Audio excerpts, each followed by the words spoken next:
bizanshokera ariko mu by'ukuri ubu naragororotse cyane nkabasaba nk'abantu basigaye mu gihugu niba bagize amahirwe make bakagongana n'amategeko mu by'ukuri bajya baza gufungwa bazajya bumva ko gufungwa atari ugupfa bazajya bagera hano bagororoke kuko hano hari imishinga myiza hari ugusuka hari ubudozi mbese ibintu byinshi cyane imyuga twigiye hano cyane nkanjye biga gusuka iyo umuntu ageze hano akagororwa agataha no gusuka nkanjye ntabwo yongera kwisanga mu cyaha yahuye nacyo akimara gutaha kuko umwuga akuye hano umuteza imbere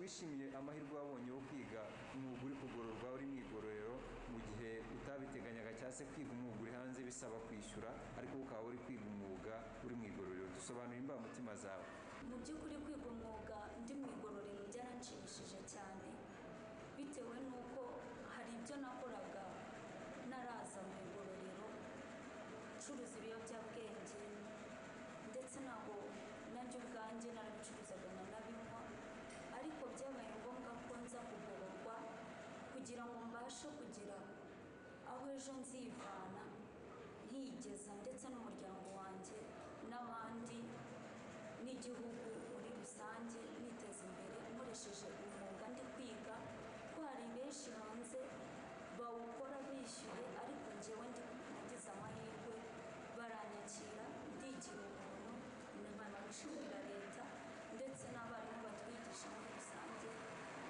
kugira nshishikariza bagenzi banjye kuba bava mu byo barimo bidakwiriye kugira ngo tubashe kuba twagira ejo heza hacu hazaza duteganyiriza ndetse n'abazadukomokaho umwuga nigiye hano uzamfasha kuba nakiteza imbere kuko n'izi mashini nzataha nzi kudoda neza ku buryo nzagura imashini umukiriya yaza akampa ikiraka nkakora nkamudodera imyenda nkabasha kubona icyo nifuza nagombye gusubira inyuma ngo njye mu biyobyabwenge cyangwa se njye no mu zindi ngeso mbi nkaba nshima rero yuko uyu mwuga ari icyo uri kungezaho ndetse hari n'icyo uzagezaho igihugu cy'u Rwanda n'abandi banyarwanda muri rusange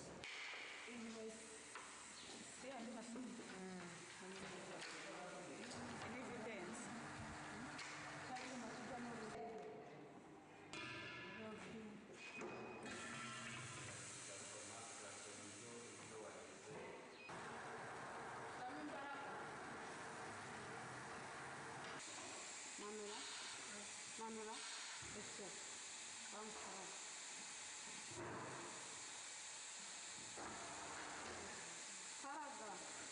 tugiye gutangira tubwira amazina yawe aho ugororerwa kugira ngo tubashe kuganira tuziranye.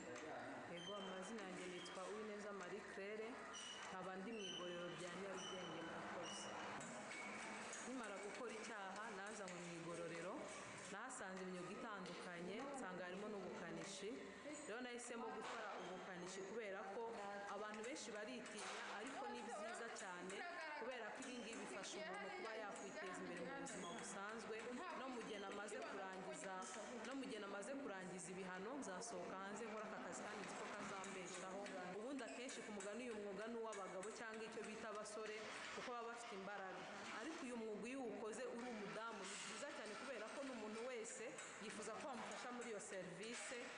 Yego, uyu mwuga uzamfasha cyane kuko ntabwo nzicara ngo ndaho ngaho gusa nta kintu cyo gukora nshobora kujya mu igaraje nkakora cyangwa nabona igishoro nanjye ubwanjye nkaba nashinga iryanjye garaje. Umwuga w'ubukanishi ari umwuga usaba ingufu nyinshi kandi abakobwa akenshi batinya imirimo y'ingufu mwe mubikora gute mwamwe nk'abakobwa kubera ko ni imirimo itamenyereye cyane ku bana b'abakobwa utubwire muri rusange. Yego, bisaba imbaraga ariko ikintu cyose tuzi ko kuri iki gihe ari ukwigira iyo umuntu atigize ntabwo ubaho rero kubera ko kwigira kwacu tuba twiyumvamo nzagenda nkore imbaraga zose bizansaba nzazikoresha kandi nzi ko nzagera kure.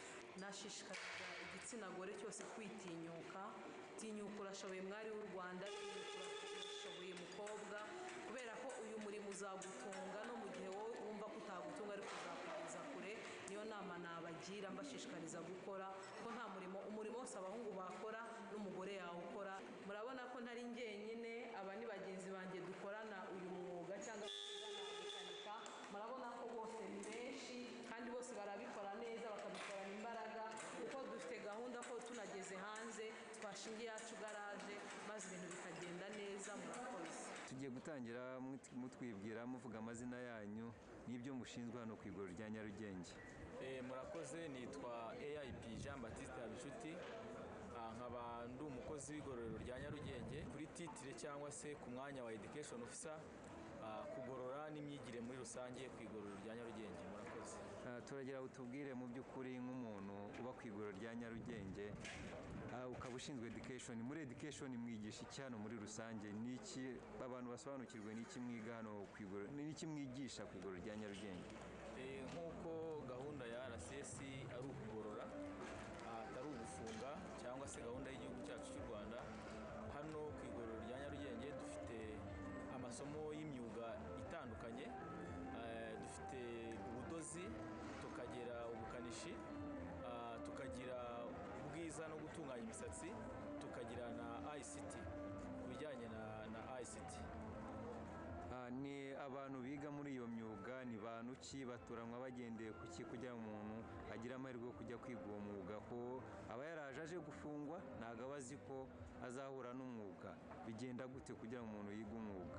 Mu by'ukuri ku cyerekezo cy'igihugu cyacu muri rusange, cyane noneho n'intego ya RCS cyangwa se misiyo ya RCS, ntabwo ari ugufunga, ahubwo ni ukugira ngo wa muntu wagonganye n'amategeko akenshi agera hano mu igororero ugasanga nta mwuga yari azi nko hanze wamufasha kwiteza imbere, ku buryo rimwe na rimwe agwa mu byaha bitewe no kubura icyo akora.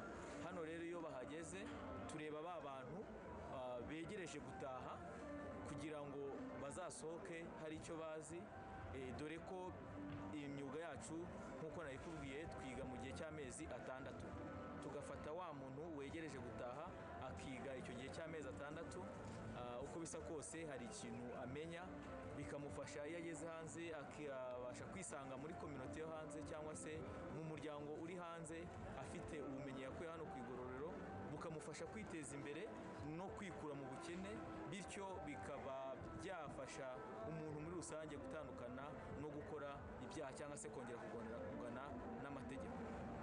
Kugira ngo umuntu ajye kwiga bigenda bite? Mubona nibo bihitiramo basaba kwiga cyane, hari amahitamo mugira kugira ngo mutoranye abo bantu bajya kwiga muri iyo periode y'amezi 6? Okay, murakoze. Muri rusange buri mugororwa uri hano aba agomba kugira ubumenyi akura ku igororero, ariko noneho tukagira kondisiyo cyangwa se amabwiriza bagenderaho. Ntago igororero ryose abantu barimo bahita baza kwiga TVET, ahubwo dufata ba bantu begereje gutaha, kuba azi gusoma no kwandika, abo ngabo turabafata, noneho ahubwo bo icyo bakora yihitiramo umwuga yumva umubereye umunogeye bitewe n'aho yaturutse n'icyo azawumaza muri rusange n'icyo wazamugezaho bitewe n'aho azataha arangije ibihano bye. Ubwo rero umugororwa afite uburenganzira bwo guhitamo umwuga, ariko twebwe dufite uruhare rwo gufata ba bandi begereje gutaha kugira ngo bagire ubumenyi batahana buzabafasha muri kominote bazaba bagiyemo mu miryango yabo basubiye hanze. Murakoze.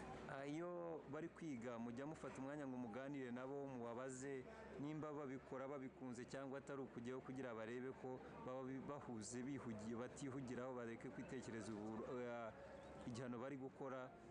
Mujya mufata umwanya mukaganira nabo bari kwiga uwo mwuga kugira ngo mumenye ibijyanye n'ibitekerezo byabo ku bintu bari kwiga?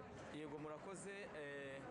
Ubundi iyo hari porosedire cyangwa se uruhererekane rw'ukuntu umuntu yinjira mu igororero, turamwakira. Iyo ageze mu igororero hari ibiganiro bitangwa. Ibiganiro tumuha ni ibiganiro bijyanye n'uko ahageze atari mu rupfu nk'uko bamwe bajyaga babitekereza kuva kera. Tukamuha ibyo biganiro, tukamwereka gahunda zose za leta, tukamwereka gahunda z'igororero, gahunda za RCS. Noneho cya gihe cyagera cyo kuzajya kwiga, bya biganiro aba yarahawe no mu ishuri dukomeza kumukurikirana, kuko ntabwo dushyira mu ishuri ngo duterere, ahubwo turabakurikirana. Dufite abarimu babyigiye, abarimu babihuguriwe, birakenewe turabakurikirana muri rusange umuntu akabyiga bikunze kandi ubona ko hari umusaruro bitanga. Hari amahirwe mujya mugeraho kubona abantu baba barize uwo mwuga bakaza gutanga ubuhamya wenda bavuga uburyo umwuga wabagiriye umumaro, umwuga bize bari kugororwa? Tujya tugira amahirwe yo kubona abantu benshi bagarutse gusura wenda abo basize, akamubwira ati wa mwuga nize niwo umbeshejeho hanze, ubu ndakanika mu igaraje runaka, ndadoda muri atelier runaka, ndi gutanga ubumenyi nanjye ahantu runaka, ndi gutunganya muri salo abantu runaka, ndi gutunganya abantu ubwiza bwabo, imisatsi, nabo bakitangira ubuhamya bo baba barasize ahangaha, kandi ugasanga rwose ni ibintu byiza muri rusange, birafasha umuntu wanyuze hano ku igororero, bigira akamaro bimumarira. Dushimiye mwese mwari mudukurikiye, kandi n'uwaba ukeneye andi makuru yasura urubuga rwa RCS ari rwo /RCS/gov/rw. nawe utaha tubifurije impagarike n'ubugingo. Mwari kumwe na AIP Innocent.